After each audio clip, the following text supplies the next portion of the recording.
सो अभी हम स्टार्ट करें कफ दोषा। ये one of the important topics है, मतलब इसमें से एक क्वेश्चन बनता ही है, लाइक या तो वात दोष का बनेगा या कफ दोष का बनेगा या पित्त दोष का बनेगा। तो ये आप स्किप नहीं कर सकते इन तीनों चैप्टर में से।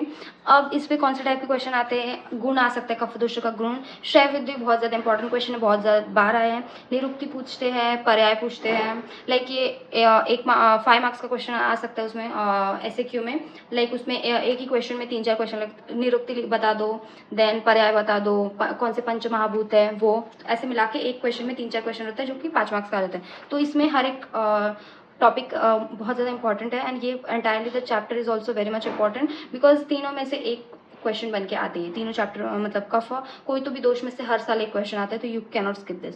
सो सबसे पहले है निरुक्ति। तो निरुक्ति में केन जलेन फलती इति कफ, मतलब जो जलेन इज अ मीडियम, मैंने ब्रेक डाउन दिया है यहाँ पे श्लोक का, एंड ओवरऑल इसका मीनिंग है कि जो भी वाटर का मीडियम मिलते ही, जो एलिमेंट्स वाटर का मीडियम मिलते ही फ्लरिश होता है बहुत ज़्यादा, उसे कफ दोष बताया गया, ऐसा इस श्लोक में एक्सप्लेन किया गया। ठीक है, सो आप लिख सकते हैं ऐसा, the element which increases due to contact with water is called kapha dosha, and kapha dosha का intimate relationship explain किया है kapha and water, मतलब अगर water content बॉडी में ज़्यादा है तो kapha dosha इज ज़्यादा, एंड कम है तो कफ दोषा भी बॉडी में कम रहता है। उसके बाद से सिनोनिम्स, इसके दो सिनोनिम्स दे हैं, श्लेष्मा एंड बलसा। सो श्लेष्मा का मीनिंग, कोर मीनिंग है यूनियन ऑफ 2 मॉलिक्यूल्स, एंड बलसा का है strength and wait.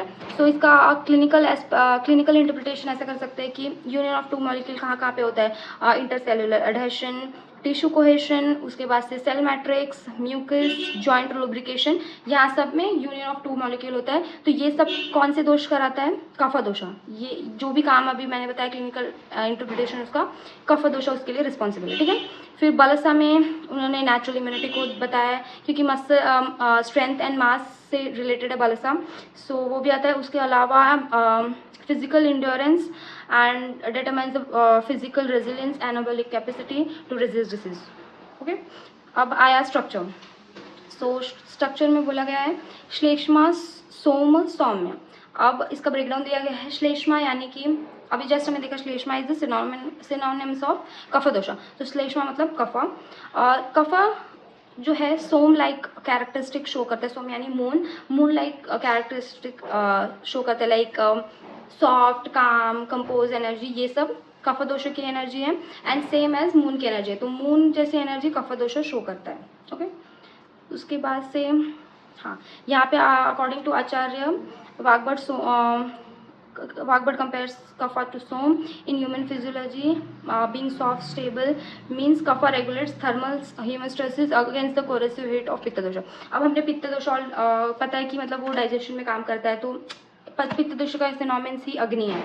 So heat वाली चीज़ें वो प्रोड्यूस करता है, एसिडिक जो ब्रेकडाउन होता है वो सब कराता है डाइजेस्टिव सिस्टम में, तो उससे जो वॉल है सराउंडिंग, वो हमारी ये जल ना जाए या फिर कोरोजन ना हो जाए उसके लिए कफ दोष म्यूकस बनाता है, जो कि हमारी वॉल को प्रोटेक्ट करता है। इसलिए वहाँ पे क्या है, kapha regulates thermal homeostasis against the corrosive heat of pitta dosha. Okay, उसके बाद से कंपोजिशन में आता है। तो कंपोजिशन में कफ दोष में सारे के सारे एलिमेंट्स पंच महाभूत प्रेजेंट है, बट मोस्ट प्रोमिनेंट है जल एंड पृथ्वी, क्योंकि हमने ऑलरेडी निरुक्ति में पढ़ा कि जल जब बढ़ता है तो ही कफ दोष बढ़ता है, इसलिए जल सबसे ज़्यादा प्रोमिनेंट हो गई। अब पृथ्वी का देख लेते हैं, पृथ्वी का क्यों कहा गया है। सो पृथ्वी मैटर्स बिल्डर है, mass, density, shape, hardness, heavy structural integrity. तो हम ये आगे देखेंगे कि जो प्रॉपर्टीज़ होते हैं कफ दोष की, वो गुरु वाले प्रॉपर्टीज जो होती है वो पृथ्वी महाभूत से ही मिलती है, इसलिए पृथ्वी महाभूत प्रोमिनेंट दिखाए गए इसमें। सो 2 प्रोमिनेंट कॉम्पोजिशन इसके है, जल एंड पृथ्वी। ओके, ये क्वेश्चन आता है, याद रखना है हमें। अब है प्रॉपर्टीज़। सो प्रॉपर्टीज का श्लोक दिया है, स्निग्ध शीतो मृदु मंदस लक्ष्णो मृत्स स्थिर कफ। ओके, सो उससे पहले कफ दोष का जो प्राकृतिक नेचुरल कलर है वो वाइट होता है, जो नेचुरल टेस्ट है वो मधुर होता है, बट जब वो ख़राब हो जाता है तो उसका टेस्ट हो जाता है सॉल्टी। ये कुछ चीज़ें हमें याद रखनी है।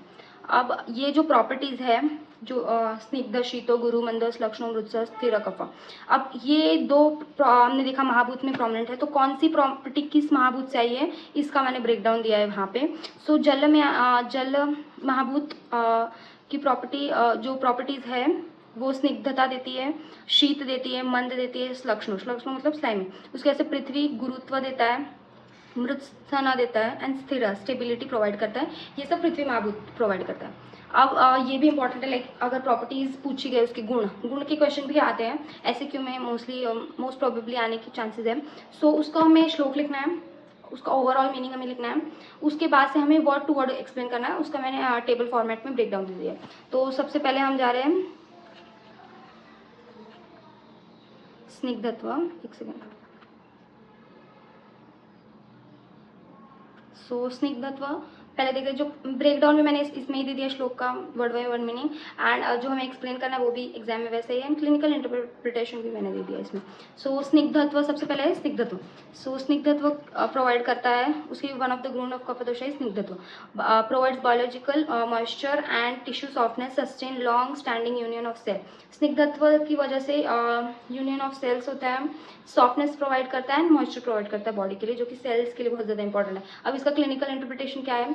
पित्त है slightly unactive for digestion, kapha has excessive unactive for structural binding. Structural binding के लिए कफ दोष की स्निग्धता यूज होती है। उसके बाद से शीत। शीत protects body with in normal limit and prevent ageing, retard structural degeneration. अब शीत जो इसकी गुण है उससे क्या क्या होता है, जो जैसे कि हमने अगर कोई फ्रूट वगैरह भी बाहर से लाया तो हम फ्रिज में उसे रख देते हैं, यानी कि कोल्ड टेम्परेचर में उसे रख देते हैं, तो वो क्या होता है लॉन्ग बहुत दिनों तक हम उसे यूज़ कर सकते हैं। सो बेसिकली वही है, जो शीत गुण है वो हमारी बॉडी के लिए भी वैसे ही काम करता है, structural degeneration and ageing slow कर देता है। ये शीत गुण का कार्य है। सो इसका क्लिनिकल इंटरप्रिटेशन है cold increases and heat decreases the density of kapha, triggers winter vasoconstriction to prevent core body heat. Okay, so next गुण है उसका गुरु। Responsible for stable weight gain and bulk promoting function, increases baseline strength. So गुरुत्व मतलब जो भी हम, अगर कोई पेशेंट आया है, ठीक है, जो कि अपना वेट गेन करना चाहता है या फिर ही इज़ बहुत ज़्यादा लीन, उसके में एनर्जी नहीं है काम करने की, तो उसे कफ दोषा हम बढ़ाने की सजेशन देते हैं। वो कैसे बढ़ेगा? जब हम कफ दोषा इंक्रीजिंग फूड लेंगे, जैसे कि वाइट एंड ब्लैक ग्राम, ये सब चीज़ें कफ दोषा बढ़ाएगा, इसलिए उसकी वन ऑफ द क्वालिटी है गुरुत्व। तो इसे हम क्लिनिकली ऐसे यूज़ कर सकते हैं कि कोई पेशेंट आए जिसे वेट गेन करना है, तो हम बेसिक आइडिया रहेगा, जो भी चीज़ें कफ दोष बढ़ाती है वो गुरुत्व लाएंगे एंड ऑटोमेटिकली वेट गेन होगा।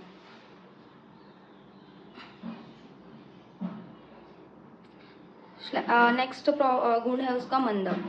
सो provide structural pacification by reducing excitement, hyperactivity और irritated state, indicate a slow deliberate journey of cellular activity, minimize the rate of tissue depletion.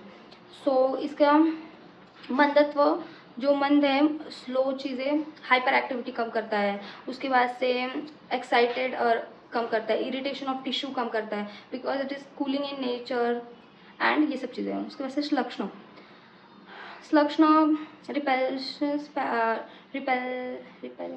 repelnishes, patches and seals damage warrantor.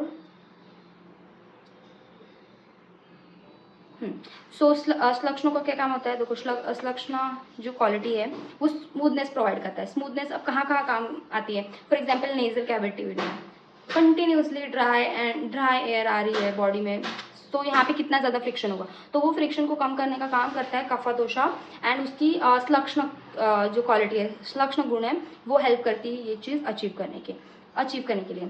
सो उसके बाद से मृत्स्ना, responsible for providing an even protective biological coat across structures. Okay, so मृत्स्ना is a sticky structure, जो कि हमारा mucus layer हम stomach में अज्यूम कर सकते हैं, जो कि कोरोजन से बचाता है, प्रोटेक्ट करता है केमिकल से, HCl से, जो हमारे HCl नहीं, जो हमारे स्टमक एसिड से, उससे हमें बचाता है एंड उससे हमें प्रोटेक्ट करता है हमारी बॉडी टिश्यूज़ को। तो ये one of the example of मृत्स्ना गुण है, जो कि कफ दोष का है। अब है लास्ट गुण है स्थिर।